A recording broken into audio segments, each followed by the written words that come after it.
Meus prezados irmãos, distintos amigos, meus queridos alunos, nesse momento eu quero cumprimentar a cada um de vocês com a graça e a paz de nosso Senhor e Salvador Jesus Cristo.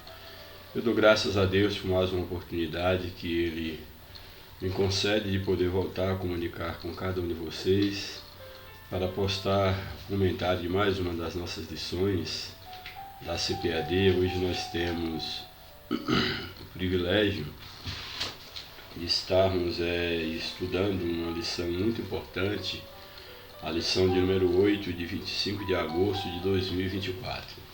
A lição de hoje ela tem como título a resistência de Mardoqueu. Essa lição ela vai nos mostrar, vai nos trazer aqui a oportunidade de estudarmos um momento que é divisor de água dentro do livro de Esther, quando há uma resistência por parte de Mardoqueu em reverenciar uma determinada personagem que é colocada aí na história, logo após a ascensão de Esther ao trono, que era prima de Mardoqueu e sua filha adotiva, a qual ela havia criado como filha. E aí há todo um trama da história girando em torno da pessoa de Mardoqueu e que vai envolver diretamente a rainha Esther. Portanto, esse será o tema que nós estaremos estudando nesta lição. É o título da lição, a resistência de Mardoqueu. O texto áureo da lição está no livro de Esther, capítulo 3, verso 3. Esse texto ele vai reaparecer na leitura bíblica em classe, portanto, nesse momento eu só vou estar lendo, mas não estarei fazendo um comentário do texto áureo da lição. Nos apresenta o seguinte: Então os servos do rei que estavam à porta do rei disseram a Mardoqueu: Por que traspassas o mandado do rei? Era o questionamento desses servos a Mardoqueu. A verdade prática da nossa lição nos apresenta o seguinte: como cristãos, somos sujeitos a conflitos éticos e morais e devemos decidir sempre de acordo com a vontade e a orientação de Deus. É bastante importante o que está posto aqui na verdade prática, porque aqui nos traz a responsabilidade de como deve ser o nosso comportamento enquanto cristãos. Eu sempre tenho defendido que o crente ele não pode ter duas identidades. A identidade do cristão é uma só, a identidade de servo de Deus. E ele não pode ter duas roupagens, uma para os seus relacionamentos fora do ambiente cultico, uma forma de relacionar na igreja, outra forma de relacionar-se no trabalho, na vizinhança, dentro de casa, na faculdade, na escola, seja onde quer que ele tenha que estar inserido. O cristão ele deve ter cuidado, porque ele tem apenas uma identidade e a sua moral, a sua ética, o seu comportamento deve ser o mesmo em qualquer lugar. E a verdade prática, ela nos chama a reflexão que como cristãos nós estamos sujeitos a entrar em conflitos éticos e morais. Ou seja, nós temos como norteadores maior da nossa Bíblia os princípios da palavra de Deus. Então há uma ética, uma moral divina, uma moral cristã, que deve nortear todas as nossas atitudes, todos os nossos comportamentos. E muitas das vezes nós iremos entrar em conflito com o meio ao qual pertencemos, determinados grupos sociais, quando nós temos que escolher entre a ética e a moral cristã e os valores deste mundo. E na maioria das vezes, e ultimamente isso é algo bastante comum, se tornou comum, que a nossa ética cristã, a moral cristã, ela vem entrar em conflito com a moral, com a ética ou falta de ética que prevalece no ambiente no qual nós estamos inseridos, ao qual nós frequentamos. E nesse momento, o conselho aqui da lição, e é o conselho da palavra de Deus, é que nós devemos, como cristãos, em momentos de conflito em que a nossa ética, a ética cristã, a moral divina, entra em conflito com a moral mundana, nós devemos decidir, nós devemos agir de acordo à vontade de Deus. Nós temos que escolher fazer a vontade de Deus, seguir a orientação de Deus, ou nos conformar com a ética do mundo. Então é necessário que nós sejamos bastante firmes, bastante decididos, que nós não devemos seguir a forma do mundo. Nós temos uma ética soberana, uma ética maior, que todas as vezes que a ética do grupo, que nós pertencemos, ou a moral do grupo no qual estamos inseridos, vier de encontro à moral cristã, à moral bíblica, é necessário que nós não pensemos duas vezes qual deve ser o nosso procedimento. Diante desse choque ético, esse choque moral, devemos estar dispostos a viver de acordo à vontade de Deus e segundo a sua orientação para a vida do cristão. Infelizmente, muitos têm falhado nesse aspecto, porque para poder agradar o grupo ao qual participa, ao qual frequenta, muitos têm negado, têm negociado a sua fé, os seus valores, os seus princípios, para não ficar ruim, para não ficar mal visto ou numa situação difícil diante do grupo. É importante que nós tenhamos sempre o cuidado de que melhor vale mais obedecer a Deus, estar de bem com Deus, do que ser enquadrado dentro de um grupo social, seja qual for ele, e estarmos indo de encontro à nossa consciência e estarmos contra os valores do reino de Deus. Estamos constantemente levados a situações dessa natureza, e aquele que de fato ele procura viver como a Bíblia ordena, como a Bíblia ensina, ele não vai ter dificuldade em demonstrar o que ele pensa, em manifestar o seu ponto de vista, o seu posicionamento, porque aqueles que são dirigidos pelo Espírito, eles não têm a sua vida como sendo valiosa aos seus próprios olhos. Ele não tem do que se envergonhar, porque a Bíblia diz que nós não devemos envergonhar do Evangelho de Cristo, que é o poder de Deus pelo qual nós somos alcançados. Louvado seja o nome do Senhor. Bem, aqui no texto da leitura bíblica em classe, a lição propõe que nós leiamos o capítulo 2 do livro de Esther, os versos 21 ao 23, depois do capítulo 3, o verso 1 até o verso de número 6. Na aula passada nós paramos no capítulo 2 de Esther, no verso de número 20, e agora nós vamos dar continuidade ao verso 21 do capítulo 2. O verso 21 do capítulo 2 de Esther nos diz o seguinte: Naqueles dias, assentando-se Mardoqueu à porta do rei, 2 eunucos do rei, dos da guarda da porta, Bigtan e Teres, grandemente se indignaram e procuraram pôr as mãos sobre o rei Assuero. Aí logo no início desse verso, do verso 21, diz que naqueles dias faz uma referência exatamente dias após o casamento e a coroação de Esther como rainha. Esther casa-se com Assuero e se torna então rainha do reino persa. E aí o texto aqui nos afirma que naqueles dias após quem sabe,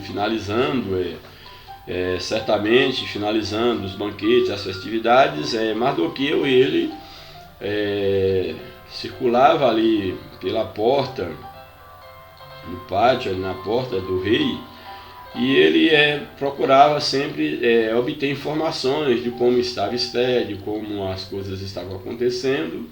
E num desses momentos, quando ele estava ali à porta do rei, ele escuta algum murmúrio, e em relação a dois dos servos do rei, 2 eunucos, guarda da porta do rei, Bigtan e Teres, que esses homens estavam tramando tirar a vida do rei Assuero. Então essa informação chega até Mardoqueu, se ele ouviu, a conversa desses homens ou se alguém chegou a contar para ele. Certo é que essa informação chegou aos ouvidos de Mardoqueu e, por certo, ele procurou averiguar, certamente, porque ele não iria passar uma notícia dessa se não tivesse certeza de que o fato, de fato, sendo redundante, procedesse. Então diz que ele, diante desse murmúrio, dessa conspiração contra o rei Assuero, ele toma então uma iniciativa, que está no verso de número 22. E veio isso ao conhecimento de Mardoqueu, a trama desses dois homens, e ele o fez saber à rainha Ester, e Ester o disse ao rei em nome de Mardoqueu. É bem interessante porque quando Mardoqueu ele certifica do que estava por acontecer, ele entra em contato com a rainha Ester e conta aquilo que está se passando, e a Ester então ela vai contar ao rei Assuero, e é importante que a Bíblia aqui deixa bem claro que Ester faz com que o rei venha saber do que estava se passando, mas ela diz que foi Mardoqueu que havia passado essa informação. Isso é significativo por quê? Porque Ester, rainha agora recém-possada, já tinha um prestígio muito grande diante do rei Assuero, e ela poderia muito bem se valer desse momento, tomar toda a honra para si e contar para o rei como se ela mesma tivesse descoberto, ouvido falar, e não dar o crédito para quem de fato trouxe a informação. Mas percebemos aqui tanto o respeito e a obediência que Ester tinha para com Mardoqueu, como também a sua humildade, não querer tomar a glória para si. Ela passa a informação para o rei Assuero, mas diz que a informação foi lhe passada por Mardoqueu, ou seja, ela faz isso em nome de Mardoqueu. E aí o verso de número 23 nos afirma o seguinte: inquiriu-se o negócio e se descobriu, e ambos foram enforcados, os traidores, numa forca, e isso foi escrito no livro das crônicas perante o rei. Então, ao saber daquela informação, o rei Assuero, um rei sábio, não era por acaso que ele governava sobre várias províncias, ele procura pesquisar, investigar, uma vez que envolvia pessoas de sua confiança, pessoas bem próximas a ele, para que ele não viesse a cometer nenhuma injustiça, para que ele não viesse a agir com base em boatos, com base em fofoca, sem certificar-se do que de fato estava acontecendo. Então aqui diz no verso 23 que ele inquiriu sobre o negócio, ou seja, fez uma inquirição, fez uma pesquisa, ele fez um levantamento, e ao investigar sobre as falas de Ester em nome de Mardoqueu, ele acaba confirmando que de fato aquilo procedia. E tendo então descoberto toda a trama, aqueles dois homens, Bigtan e Teres, eles são punidos com a morte e eles são enforcados, e a Bíblia deixa bem claro que esse fato, tanto a delação, o fato de Mardoqueu ter avisado a Ester para que ela avisasse ao rei, como também a punição que foi dada a esses homens, esses episódios foram escritos nas crônicas do rei. É um costume que os reis tinham em fazer uma crônica daqueles fatos significativos que aconteciam durante o seu reinado, no seu palácio, em todo o território que estivesse sob a sua liderança. Aqueles fatos mais significativos, eles eram escritos nas crônicas do rei. Era uma espécie de um diário do rei, mas não um diário, um mero diário. Era um documento que guardava as memórias mais importantes daquilo que acontecia no reinado. E esse episódio ele foi escrito no livro das crônicas do rei Assuero. Aí encerra-se então aqui o texto do capítulo de número 2, e aí já entra na história o capítulo 3, o verso 1 ao 6, já entra aqui uma nova personagem na história. Aparentemente dá a entender que Mardoqueu foi esquecido na sua ação. O fato que ele havia dito simplesmente foi anotado no livro das crônicas, não há nenhuma menção de uma honraria a Mardoqueu, simplesmente o fato é anotado. E aí a Bíblia, claro, o que Deus propõe a nos revelar aqui na Escritura, exatamente colocando uma nova personagem em cena, que é a personagem de Amã, já aí na sequência no capítulo de número 3. Porém, nós vamos perceber que Amã é uma personagem chave, central, um antagonista, que ele vai exatamente concorrer para que de fato fica provado de que Deus colocou Esther onde ele havia colocado, e Mardoqueu também, tudo com um propósito maior, que era a glorificação do seu nome e o livramento dos judeus que moravam ali em Suzã, que estavam debaixo do domínio do Império Persa. Então aí o capítulo 3, verso 1 diz o seguinte: depois dessas coisas, quais coisas? Depois que a traição foi descoberta, esses homens foram enforcados, depois disso acontece então o episódio que nós temos aqui no capítulo 3. Depois dessas coisas, o rei Assuero engrandeceu Amã, filho de Amenadata, Agagita, e o exaltou, e pôs o seu lugar acima de todos os príncipes que estavam com ele. Que agora entra em cena essa personagem Amã, e aqui o texto nos informa sobre o rei Assuero engrandecendo esse homem Amã, que era de uma família nobre, era um homem rico, e o capítulo já inicia falando sobre o engrandecimento de Amã. Não dá maiores detalhes, mas entra em cena esse homem sendo engrandecido. Por certo, era uma pessoa muito próxima ao rei Assuero, era alguém bem próximo ao rei, era o homem mais honrado, podemos dizer assim, do rei Assuero. Aqui fala que ele era filho de Amenadata, o Agagita, e ele foi exaltado por Assuero. Ele tinha parentesco, ele era de uma família nobre, uma família real, a gente vai ver no decorrer da lição. E agora o rei Assuero então coloca Amã num lugar de posição de destaque acima de todos os seus príncipes, sendo ele o segundo, podemos dizer assim, depois do rei. Estava sobre todos os príncipes do rei. E aí o verso 2 é interessante, porque entra agora o relacionamento de Amã com Mardoqueu. Aí o verso 2 diz o seguinte: e todos os servos do rei que estavam à porta do rei, assim, Mardoqueu também ficava à porta do rei. Aí o verso 2 diz que todos os servos que estavam à porta do rei se inclinavam e se prostravam perante Amã, porque assim tinha ordenado o rei Assuero acerca de Amã. Porém Mardoqueu não se inclinava e nem se prostrava. Aqui é uma informação bastante interessante, porque esse homem Amã, que havia sido exaltado pelo rei Assuero, o próprio rei havia dado ordem que todos no seu reinado, deveriam se encurvar perante Amã quando Amã passasse, como um gesto de reverência, de respeito, de honraria, e essa era uma ordem do rei, para que todos assim o fizessem com Amã.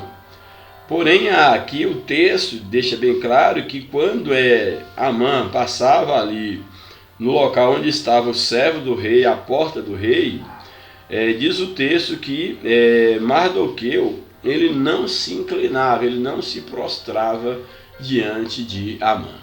Aí são várias as leituras do porquê Mardoqueu faz isso, mas dentre elas destaca duas. Uma que diz que o fato de Mardoqueu não prostrar-se diante de Amã é porque ele ou alguns julgavam que Amã não era digno de tal honra, de que alguém se dobrasse diante dele, certamente porque conhecia quem era Amã e não via uma pessoa digna, ou pelo menos, no caso aqui, Mardoqueu, ele não se dobrava, porque não achava Amã digno daquela honraria. Essa é uma leitura.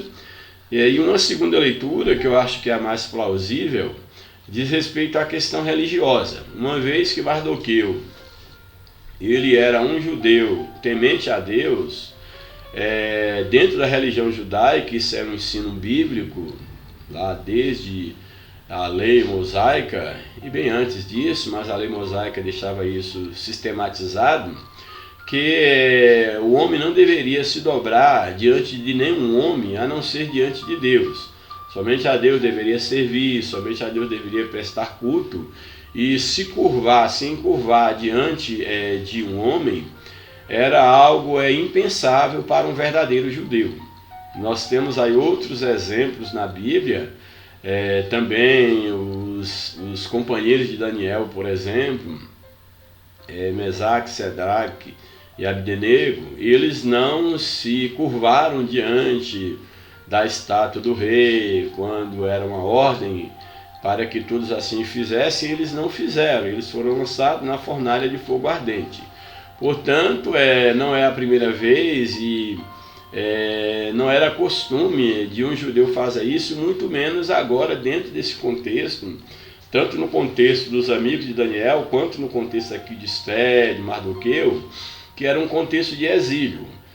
Um dos motivos principais, ou o principal motivo porque Deus entregou Israel, tanto o reino do norte quanto o reino do sul, nas mãos dos inimigos, foi exatamente por causa da idolatria, porque o povo se envolveu com a idolatria dos povos das terras que ele conquistavam, os povos vizinhos, e eles começaram a adorar outros deuses, começaram a trazer a idolatria para dentro do arraial de Israel, e com isso Deus chegou ao ponto de entregá-los para o cativeiro, tanto o cativeiro babilônico quanto o assírio, o da Síria. Então o que nós temos aqui certamente o motivo principal, a razão maior, ou quem sabe a razão, porque Mardoqueu não se curvou diante de Amã, seria exatamente por questões religiosas, pelo fato de que um judeu não podia se curvar, adorar, reverenciar nenhum outro ser a não ser Deus. Então, diante dessa realidade, Mardoqueu ele não se dobrou, ele não se dobrava, não prostrava-se perante Amã. E isso, é claro, vai trazer consequências seríssimas para Mardoqueu e que vai acabar também, de uma certa forma, atingindo Esther, que até então ela não havia declarado a sua identidade enquanto judia, mesmo porque, além de quando foi escolher uma das moças cativas ali para se tornar rainha do rei, não havia nenhuma prescrição quanto à etnia, quanto ao povo que essas moças pertenciam. E também o próprio Mardoqueu, ele havia instruído a Esther que não dissesse nada sobre a sua origem, sobre o povo ao qual ela pertencia. Porém, o mal que estava por vir sobre o povo judeu, ele também, é claro, iria respingar, iria atingir a rainha, porque ela era judia.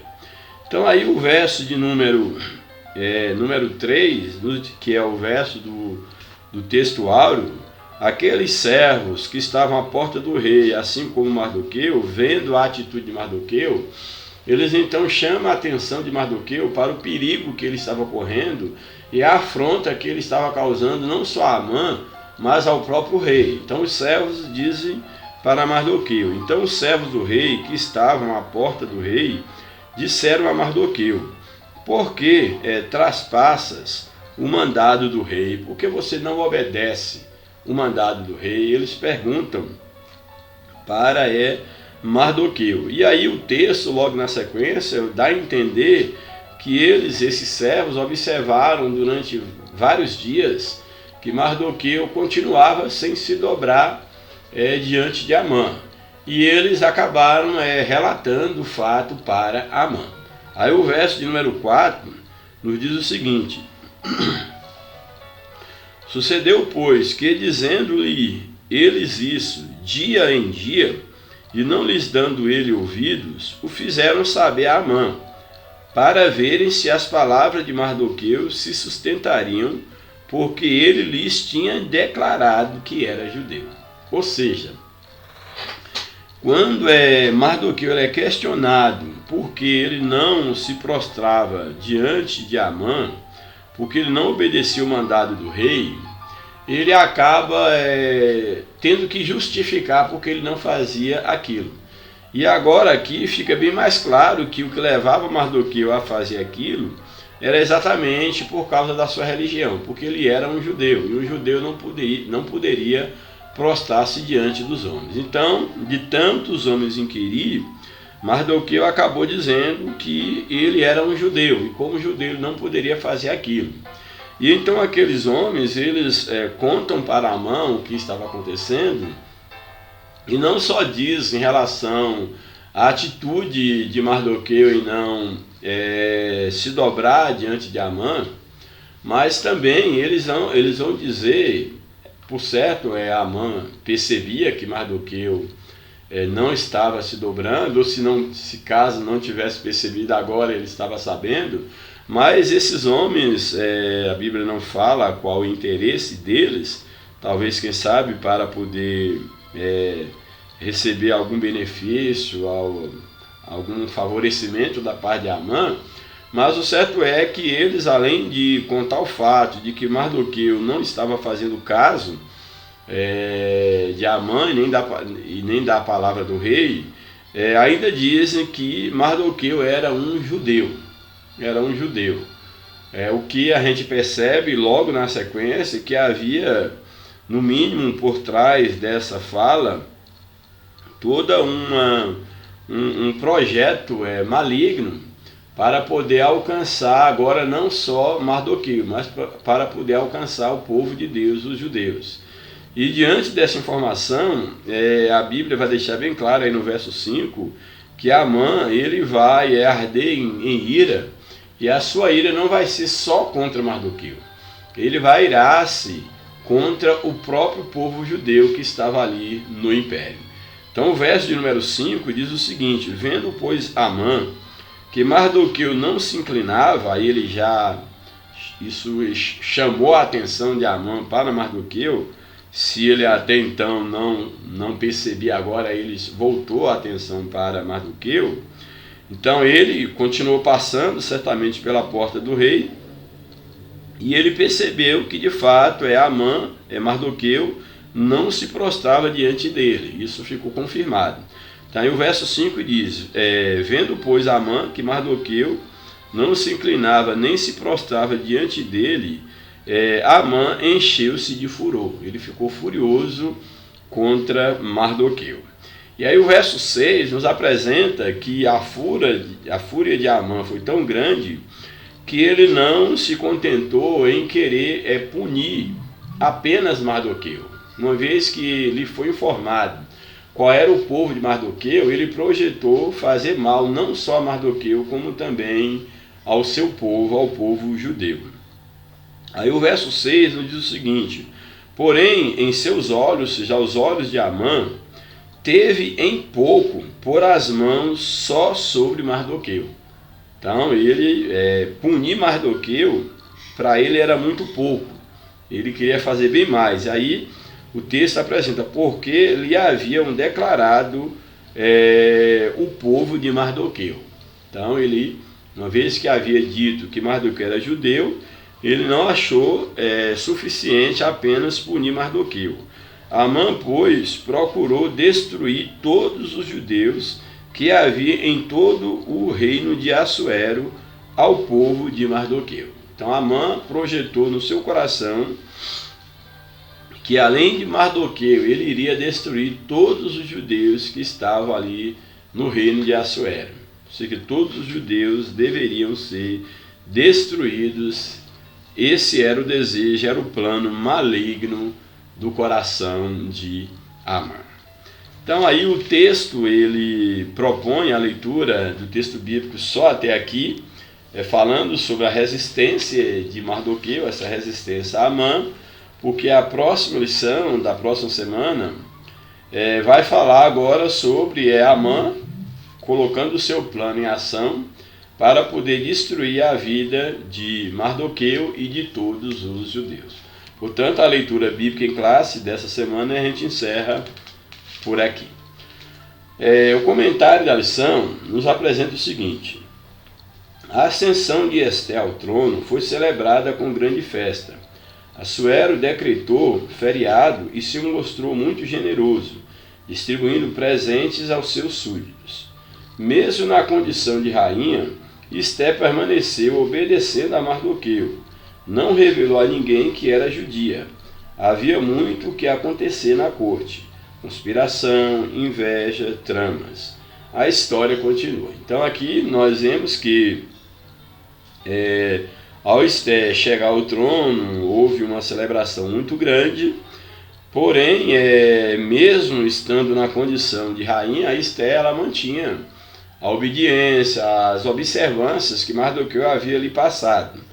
E ela não declara quem é o seu povo, ela não declara quem é judia, que ela era uma judia, e certamente essa decisão da parte de Mardoqueu a pedir Esté para não declarar qual era o seu povo, isso estava cercado de uma sabedoria, mesmo porque o povo judeu que ali estava no império era um povo que tinha sido levado cativo pelo Império Babilônico. Agora a Médio-Persa havia vencido o Império Babilônico, e eles estavam ali, alguns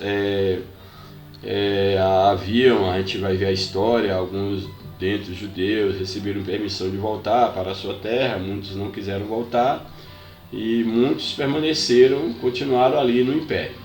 Então o que nós temos aqui é que certamente Mardoqueu, ao aconselhar Esté para não dizer qual era a sua nacionalidade, era exatamente para evitar problemas futuros, tanto para Esté como também para o seu povo, uma vez que o povo judeu era um povo odiado, e isso poderia trazer sérios problemas, uma vez que o poder, Esté agora estava no poder enquanto rainha, como a lição aqui deixa bem claro que o ambiente de poder é um ambiente cercado de conspiração, de inveja, de traição. Então houve um direcionamento, podemos dizer assim, da parte de Deus, dado por meio de Mardoqueu, para que Esté se preservasse no tocante à sua nacionalidade. Aí o primeiro tópico da lição, temos o seguinte: Mardoqueu descobre uma conspiração contra o rei. Aqui vai falar, agora trazer alguns comentários sobre aquilo que eu já falei há pouco instante ao comentar o texto bíblico. Aí vem o primeiro subtópico: os bastidores do poder. Ambientes de poder costumam ser cercados de sentimentos facciosos. É da natureza humana caída alimentar discórdias, intrigas, ressentimentos, os quais, quando não dissipados, levam a terríveis tragédias. Ou seja, faz parte da natureza humana alimentar esses sentimentos de intriga, de discórdia, de ressentimento, e quando não são tratados, isso traz prejuízos incalculáveis, grandes tragédias. E aqui é interessante porque o comentarista coloca que nem no meio evangélico, nem no meio evangélico fica isento. Isso é de origem maligna e deve ser rejeitado pelo verdadeiro cristão.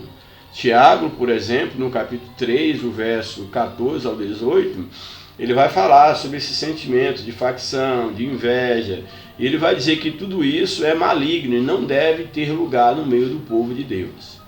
Então aqui é interessante a gente fazer aqui essa pausa para um breve comentário, que não somente o ambiente secular, onde há uma liderança, alguém exercendo o poder, a liderança, há aqueles que tentam atrapalhar a liderança. Isso acontece em qualquer meio, no meio da política, no trabalho, em relação a um encarregado de uma empresa, um gerente, na escola, um diretor de escola, um coordenador. Sempre terá aqueles que estarão insatisfeitos e que vai fazer de tudo para poder, de uma certa forma, prejudicar a liderança do outro. E na igreja isso também não é diferente. Sabemos que existem pessoas que elas são usadas por Satanás para estar no ambiente evangélico, no ambiente religioso, para desestabilizar o ambiente. Às vezes a pessoa ela não quer fazer nada, mas ela procura, é usada por Satanás para semear discórdia, contenda, sentimento faccioso em relação a um líder de um determinado setor da igreja, um determinado grupo, um determinado departamento, em relação ao próprio pastor, à própria liderança. São pessoas que alimentam a contenda, a discórdia, para poder enfraquecer o grupo, porque ao enfraquecer a liderança, enfraquece-se também o grupo.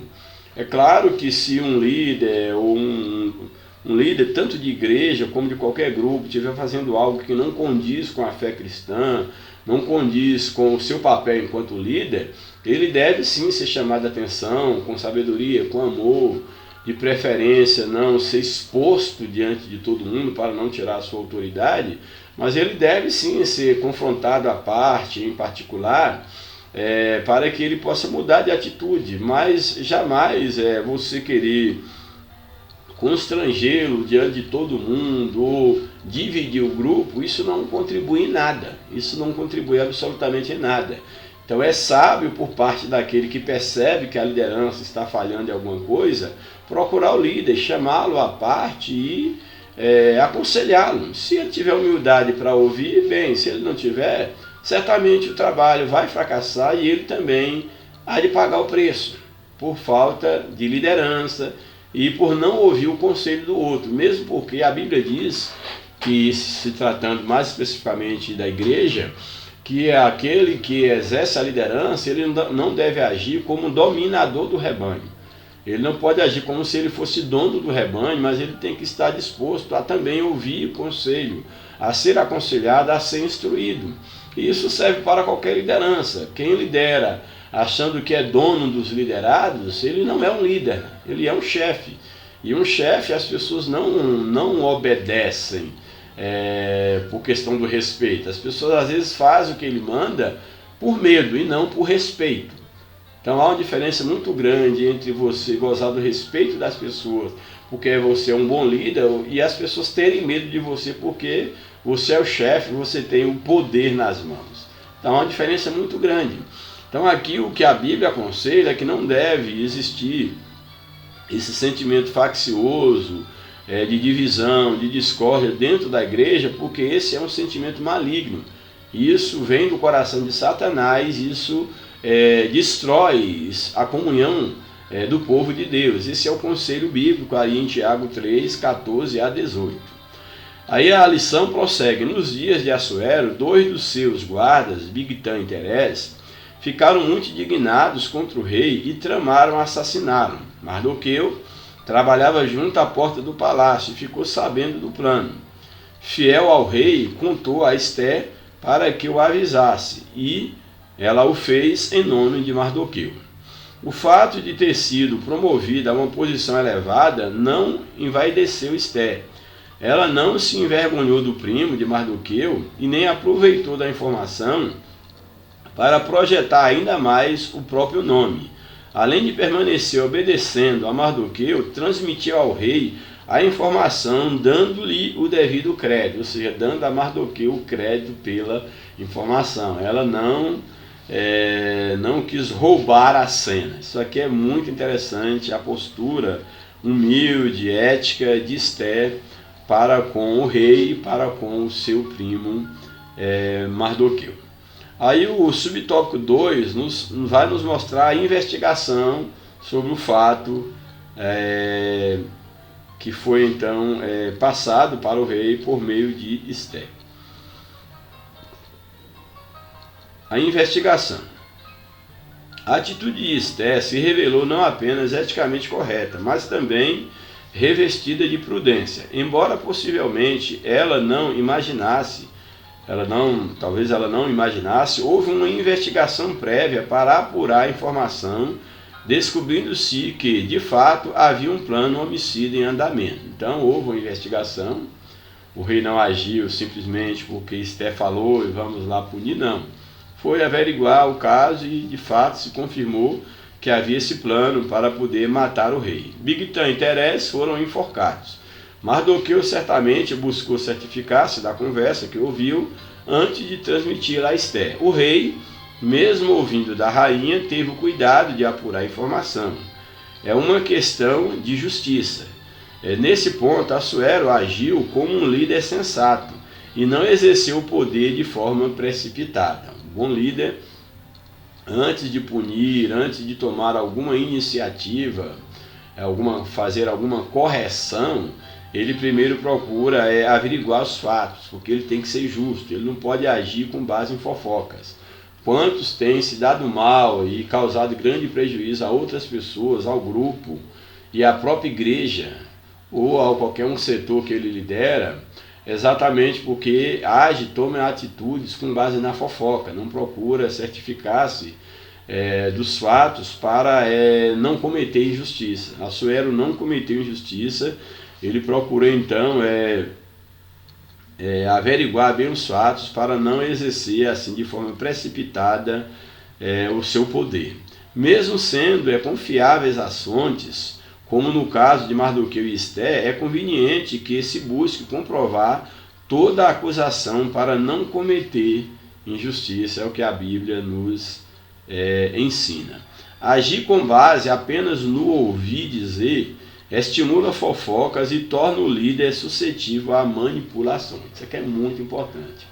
Um líder que ele apenas ouve alguém dizer e sai agindo, porque ouviu um falar, ouviu outro falar, ele é um líder manipulado. Ele é manipulado por fofoca, isso enfraquece a sua liderança e traz prejuízos seríssimos para o grupo qual ele lidera.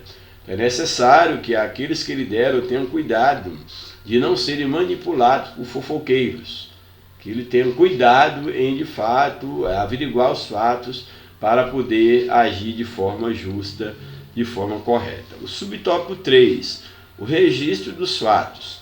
Desde a antiguidade era costume registrar os fatos ocorridos no cotidiano das cortes.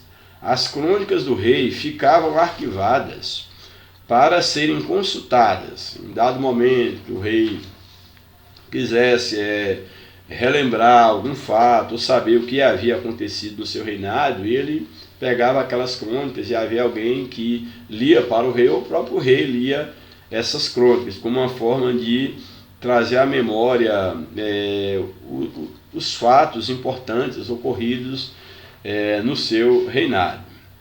O ato de fidelidade de Mardoqueu e a importância que ele teve para o rei e seu reino ficaram registrados. Então percebemos aqui que o aparente esquecimento do rei em relação a Mardoqueu foi algo apenas aparente. No primeiro momento nós temos aqui que ficou registrado, a atitude de Mardoqueu ficou registrado nas crônicas do rei. E mesmo o rei aparentemente tendo esquecido de Mardoqueu, Deus não havia esquecido de Mardoqueu, da sua atitude. Foi o próprio Deus quem havia colocado a rainha Ester onde ela estava. Então, a Bíblia nos orienta que tudo quanto nós fizermos, nós devemos fazer como para Deus, não para ser visto pelos homens.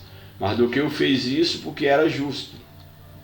Era justo, ele não podia ser conivente com uma trama que resultaria na morte do rei. Ele fez o que era justo. Então você deve fazer o que é certo, não esperando que alguém vá te recompensar porque você fez o que é certo. Eu acho isso importante porque existem muitos que eles às vezes se expõem ou lutam quando é por algo que lhe diz respeito ou por alguém, quem sabe, do seu ciclo de amizade, um parente, aí ele é capaz de dar a cara a tapa, é capaz de comprar a briga no sentido popular, mas porque ele tem algum interesse de respeito a ele, algum familiar, algum interesse. Mas, na verdade, nós devemos ser justos, independente se aquela pessoa que está sendo injustiçada é próxima a nós ou não. O que é certo, o que é errado. Você nunca pode ser conivente com o erro e nem permitir que alguém seja injustiçado se está ao seu poder, no mínimo, manifestar-se contra a injustiça a ser praticada. Aí o tópico 2 da lição, Amã é exaltado pelo rei. Primeiro subtópico, um novo personagem. Amã era muito rico. Já entra em cena sendo elevado por Assuero acima de todos os príncipes do rei. Identificado como Agagita, Flávio Joséfo afirma que Amã era amalequita, um povo historicamente inimigo de Israel. Então isso aqui é interessante. Amã era um amalequita, os amalequitas eram inimigos do povo de Israel, portanto inimigo dos judeus, e Mardoqueu era exatamente um israelita.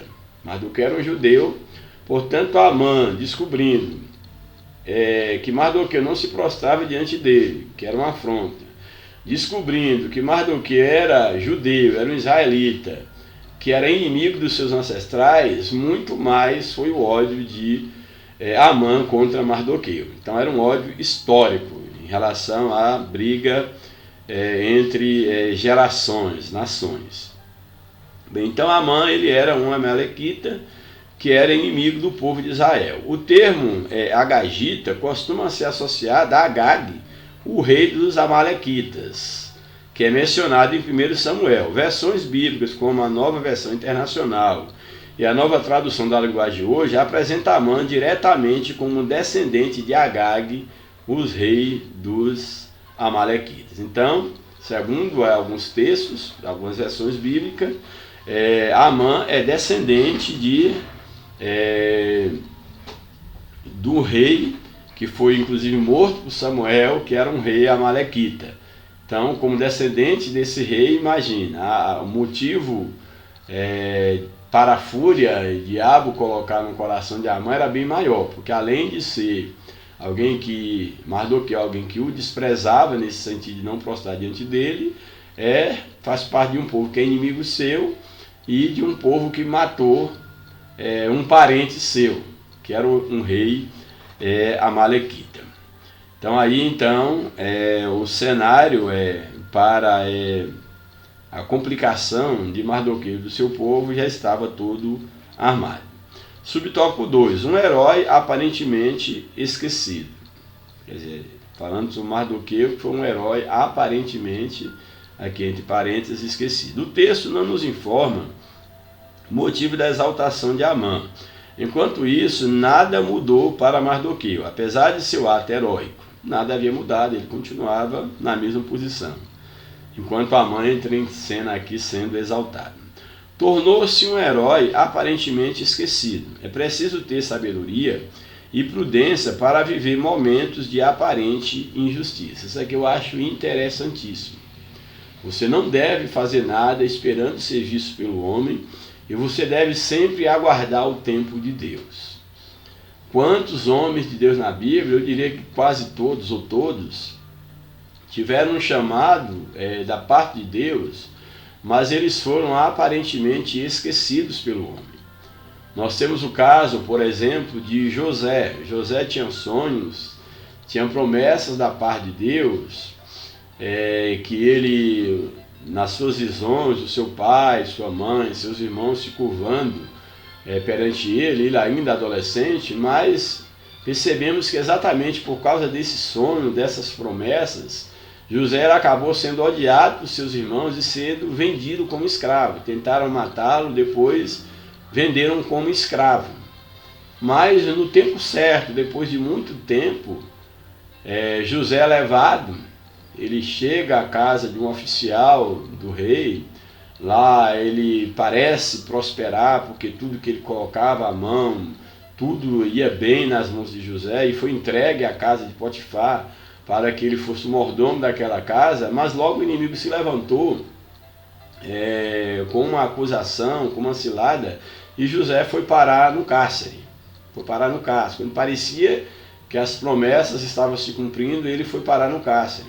Lá no cárcere ele tem a oportunidade de poder interpretar o sonho de dois homens que se vê ao rei, o padeiro e o copeiro, e ele interpreta aquele sonho, e o sonho depois vai se cumprir exatamente como ele falou. Ali aquele padeiro é morto e o copeiro é restituído para voltar a servir o rei. E ele ainda diz para aquele copeiro que lembrasse dele quando ele estivesse no seu posto, antes mesmo que o sonho se cumprisse, você lembra de mim quando estiver lá no posto. Mas a Bíblia diz que quando o sonho se cumpriu, o copeiro esqueceu de José. Esqueceu de José. José, ao pedir para lembrar dele, talvez quisesse tentar buscar, quem sabe que aquele copeiro viesse interceder por ele, mas porém não era o tempo de Deus. Não era o tempo de Deus. E não adianta você querer ser visto pelos homens quando não for o tempo de Deus. Não adianta querer dar uma ajudinha para Deus, querer fazer com que as promessas se cumpram antes do tempo de Deus. A Bíblia deixa bem claro que aquele copeiro esqueceu de José. Porém, no tempo certo, quando o rei teve um sonho e que não tinha ninguém para interpretar, aquele copeiro então lembra de José. E não era o copeiro lembrando, era Deus naquele momento entrando em ação. Deus faz com que tudo aquilo aconteça para que no momento certo José seja elevado à posição de governador do Egito, a segunda pessoa mais importante no Egito. E naquele momento então, aquele copeiro fala sobre José, José é introduzido à presença do rei, interpreta aquele sonho e ali então ele é elevado a uma posição de honra em todo aquele governo do Egito. Então houve um tempo certo para que o plano de Deus, o tempo de Deus se cumprisse na vida de José. O mesmo acontece também com Davi. Davi ele foi ungido como rei sobre Israel ainda quando jovem. Porém ele teve que esperar muito tempo até assumir de fato o governo de Israel, e depois de passar por muitas coisas, perseguição, batalha, etc., esconder, fugir de Saul, que era o rei de Israel, alguém que Deus inclusive já havia rejeitado. Mas o caminho que separava Davi do chamado de Deus para Davi, da sua consagração e para o trono, foi um caminho muito longo. Como assim foi o caminho de José, foi o caminho de Moisés, quando foi chamado por Deus para poder livrar o povo de Israel. Ele passou ainda 40 anos no deserto para também tomar posse e ser usado por Deus na liderança do povo. O mesmo acontece com Paulo. Paulo tem um encontro com Cristo a caminho de Damasco e ele vai passar anos no deserto, na escola de Deus, para depois ele ser apresentado, ele vir à tona como um grande missionário que foi um divisor de água dentro do cristianismo, um homem usado por Deus. Então sempre foi assim com todos os grandes homens de Deus. Então você que tem um chamado de Deus na sua vida, você espera o tempo de Deus. Não, então eu vou ficar de braços cruzados, quando eu tenho um reconhecimento do homem, eu começo a agir agir dentro do meu chamado como um homem de Deus. Não. Deus te chamou, haja dentro daquilo que lhe for permitido agir pelo homem, mas sabendo que aquilo que Deus tiver preparado para você, não há homem algum que vai impedir. No tempo de Deus, ele há de cumprir todas as promessas na sua vida. Seja essa você agindo onde você está, com as ferramentas que você tem, Deus já pode estar te usando, sim, sem sombra de dúvida. Ou se houver um propósito maior para que haja um reconhecimento por parte do homem, como foi aqui o caso de José, como foi o caso de Davi, se for o propósito de Deus que haja um reconhecimento humano, haverá. Mas se não for, descanse no chamado de Deus. Se Deus te chamou, entregue-se ao chamado. Faça a obra de Deus. Não importa se do homem vai vir reconhecimento ou não. Porque muitas das vezes nós achamos que o chamado de Deus, para exercermos o chamado de Deus, o ministério de Deus na nossa vida, nós precisamos do reconhecimento do homem. Ah não, mas enquanto o homem não reconhecer, eu não vou fazer nada. E às vezes Deus não nos chamou para ser reconhecido pelos homens. Deus nos chamou para ser reconhecido diante dele. Então nada deve impedir o chamado de Deus na sua vida. Quando Deus chamou a José, José estava exercendo dentro do ambiente que lhe era permitido o seu ministério. Davi da mesma forma, Paulo da mesma forma, Samuel da mesma forma. E houve um tempo que Deus exaltou. Diante dos homens eles foram exaltados, mas muitos homens de Deus também na Bíblia agiram sem que necessariamente fossem reconhecidos pelos homens, mas eram reconhecidos por Deus. E na história atual, na história da igreja, quantas pessoas eu, por exemplo, conheço, que fizeram um lindo trabalho, deram uma grande contribuição para o reino de Deus. E essas pessoas morreram sem sequer serem notadas, outras até vivem até hoje, mas elas não são reconhecidas, ninguém nem sabe que elas fizeram alguma coisa no passado ou fazem no presente, porque elas fazem para Deus, elas se doam para Deus. Então o mais importante não é você ser visto pelo homem, o mais importante é você ser visto por Deus. Isso é que importa. Louvado seja o nome do Senhor para sempre. Então nós temos aqui que Mardoqueu foi essa espécie de um herói aparentemente desconhecido. E aí a lição diz que é preciso ter sabedoria e prudência para viver momentos de aparente injustiça. Parece que Mardoqueu foi injustiçado, mas não elevou Mardoqueu nada. Não. Você pode estar vivendo aí anos de aparente injustiça, mas Deus, aquele que te chamou, ele é justo. E o seu trabalho é para Deus e não para os homens. Ser guiado pela própria vista pode nos levar a crises emocionais e espirituais, principalmente quando os fatos nos parecem desfavoráveis. Ou seja, se você faz algo para Deus e você espera a recompensa do homem e essa recompensa não vem, em primeiro lugar que você não deve fazer nada para Deus esperando a recompensa dos homens. E se você assim o faz, isso pode te trazer grandes frustrações. Isso não é prudente, isso vai te trazer momentos de grandes aflições, crises emocionais, espirituais. Você pode se sentir realmente totalmente doente espiritualmente, principalmente quando você percebe que as coisas parecem que não estão saindo como você imaginava. Aqui o escritor, aqui, o comentarista da lição, cita o exemplo de Asaf.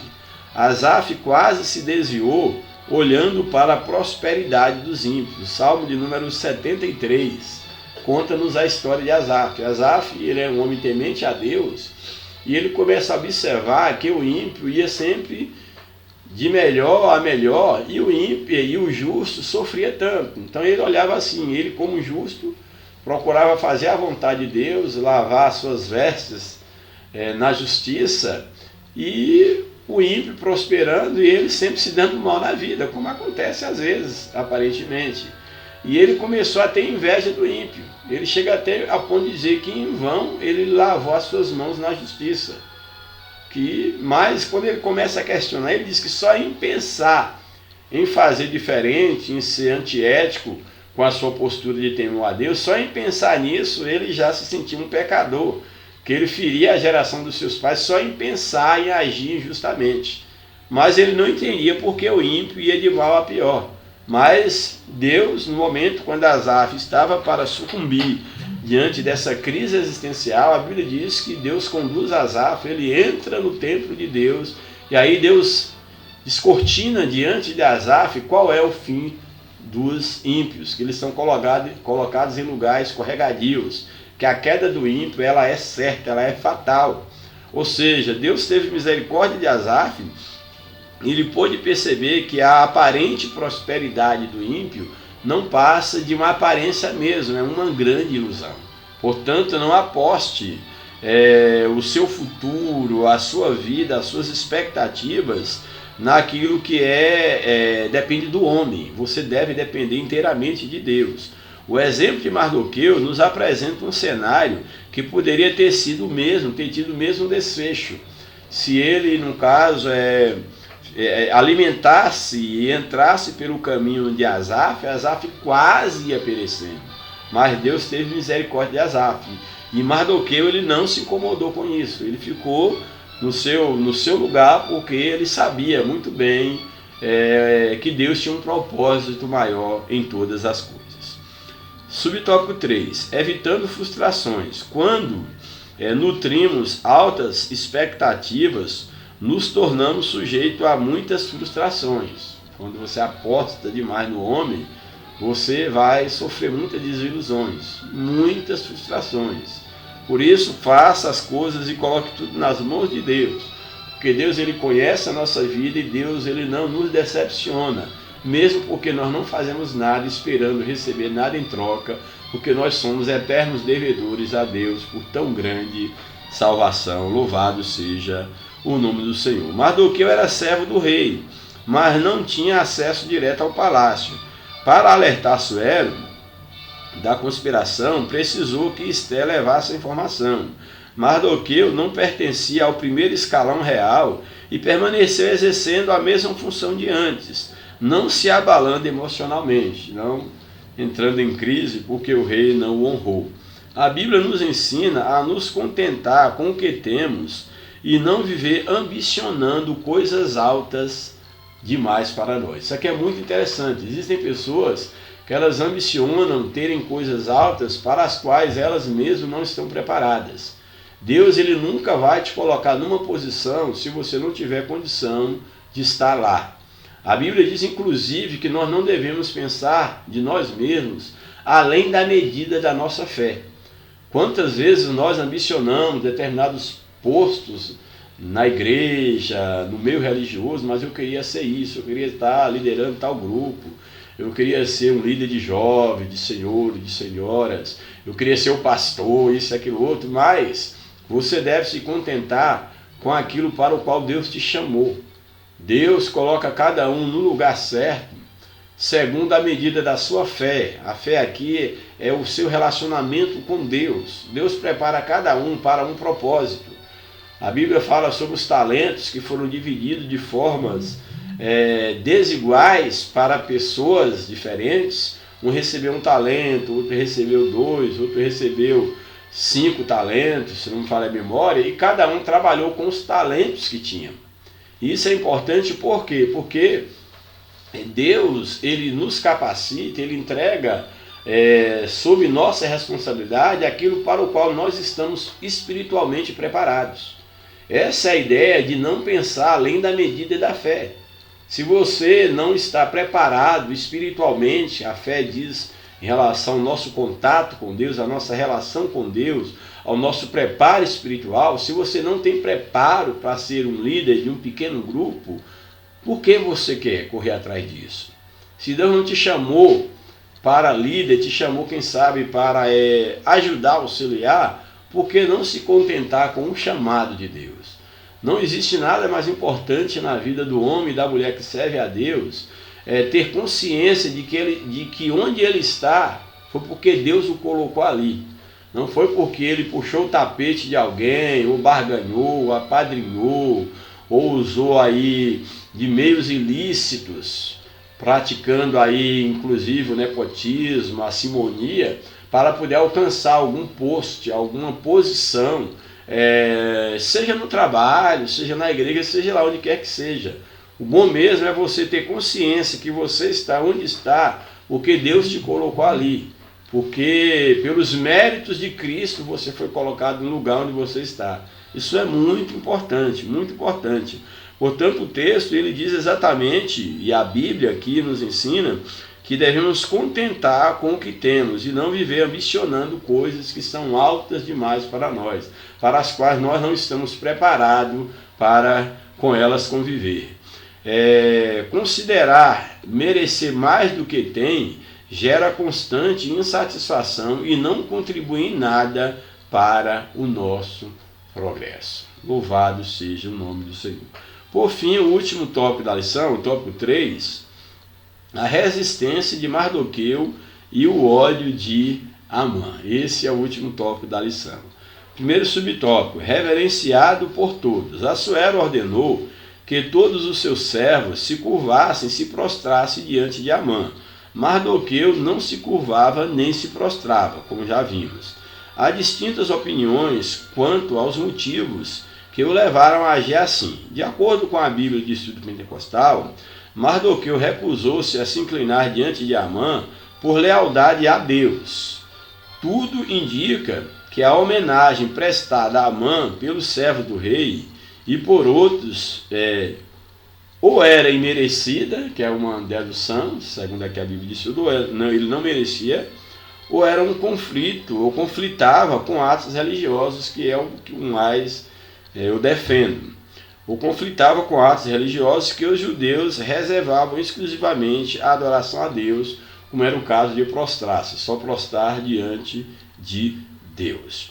Daí Mardoqueu não concordar em curvar-se ou prostrar-se diante de Amã. Os 3 companheiros de Daniel evidenciaram a mesma convicção. Está no livro de Daniel, capítulo 3, verso 1 ao verso 12. Então, temos aqui, Amã era reverenciado por todos, porém não pelo judeu Mardoqueu. Subtópico 2, a condição de judeu. O texto bíblico sugere que havia mesmo um motivo religioso para a conduta de Mardoqueu. Depois de os servos do rei lhe questionarem algumas vezes por que não cumpria a ordem de Assuero, sua única resposta foi que era judeu, como nós já falamos. A notícia chegou a Amã, que também ressaltou a origem judia. Ou seja, aqueles que chegaram até Amã ressaltou a origem judia de Mardoqueu. O agagita encheu-se de furor não apenas contra Mardoqueu, seu ódio foi extensivo, melhor dizendo, a todos os judeus, os quais planejou destruir por completo. Ou seja, era já um povo historicamente inimigo do seu povo, de Amã. Amã não seria o único a almejar o extermínio de todo o povo judeu. Não é o único na história que almejou isso. Mas Deus sempre protegeu o seu povo e continua protegendo. Temos aí Israel vivendo agora em pleno conflito, em plena guerra. Israel, na verdade, nunca viveu em paz. O mundo, de todas as formas, já tentou destruir a nação de Israel, uma nação pequenininha, mas muito poderosa, que sobreviveu aí séculos e séculos, tem sobrevivido, esteve quase extinta, aí houve num só dia, ressurgiu como que da cinza em 1948, se não me falha a memória, e Israel tem sobrevivido, e a Bíblia diz que feliz daqueles que oram pela paz de Jerusalém, pela paz de Israel. Israel é um milagre divino. Deus sempre tem usado ou grandes nações para no momento certo interferir, auxiliar Israel, ou o próprio Deus. Quando houve necessidade, ele enviou numa época anjo para poder exterminar inimigos do povo de Deus, o Mar Vermelho, ali abrindo o mar e as águas depois fechando contra os inimigos do povo de Israel. Deus usa nações, Deus sempre traz um socorro para o seu povo. E o que a Bíblia nos ensina é que nós devemos orar pela paz de Jerusalém. Nesse momento, Israel está enfrentando grandes dificuldades, mas que Deus esteja abençoando o seu povo, protegendo, e certamente o Deus de Israel é um Deus que não dorme, ele é um Deus que não cochila, e o nosso papel enquanto igreja, enquanto cristãos, é estar orando pela paz de Jerusalém. Por fim, o último tópico, subtópico da lição: inimizade intergeracionais, ou seja, entre as gerações de Amã e de Mardoqueu. Além de se sentir ferido em seu orgulho, é possível que Amã estivesse agindo movido por uma inimizade intergeracional. Flávio Joséfo diz isso, o que confirmaria sua descendência de Agag, Amã como descendente de Agag, um rei amalequita que foi morto por Samuel, aí o juiz de Israel. A Bíblia relata alguns episódios de vingança entre famílias, como no caso dos filhos de Jacó, que mataram os filhos de Siquém por causa do ultraje feito a Diná, filha de Levi, uma de suas irmãs. Além da Bíblia, a história secular apresenta inúmeros exemplos desses conflitos, alimentados e repetidos ao longo de muitas gerações. Não muito longe de nós, em solo brasileiro, são conhecidas histórias de perpetuação de violência por disputas econômicas, geralmente por terra ou ofensas morais. As brigas entre famílias que já existiram muito no nosso país, no sul da Bahia, por exemplo, e em outras regiões.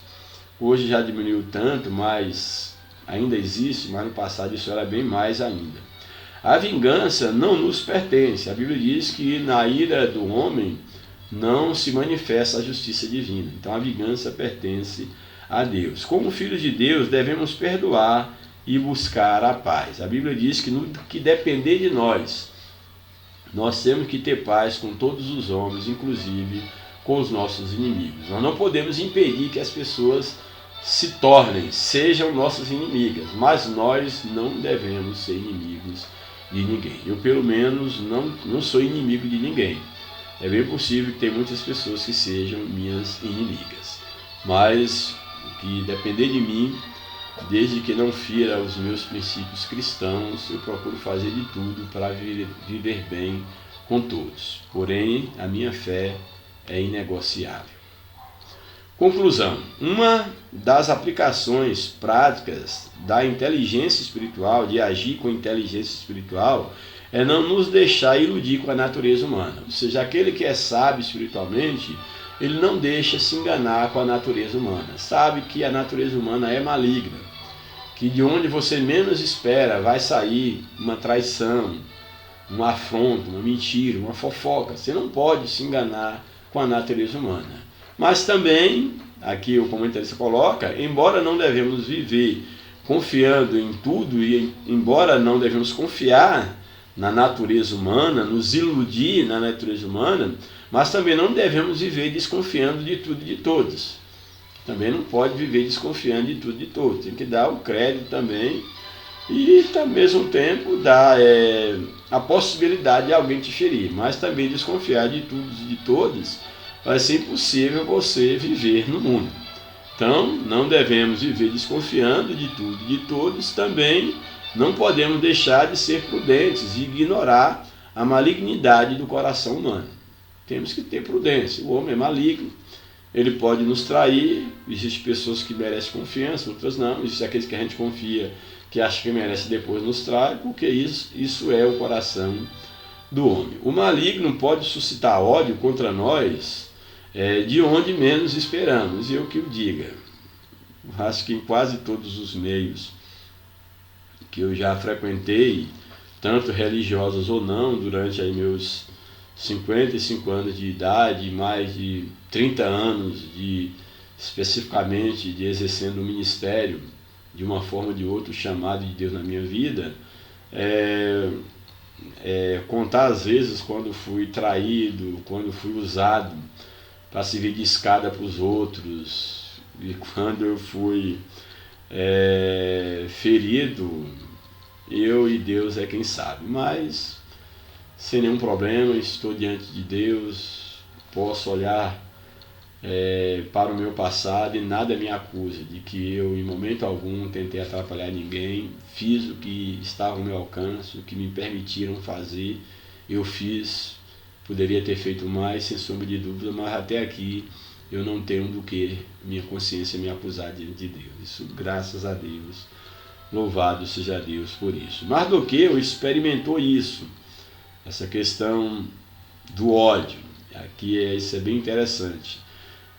O que a lição coloca o maligno pode suscitar ódio contra nós de onde menos esperamos. Mardoqueu experimentou isso. Precisamos estar atentos e revestidos de toda a armadura de Deus para que possamos resistir e vencer o mal.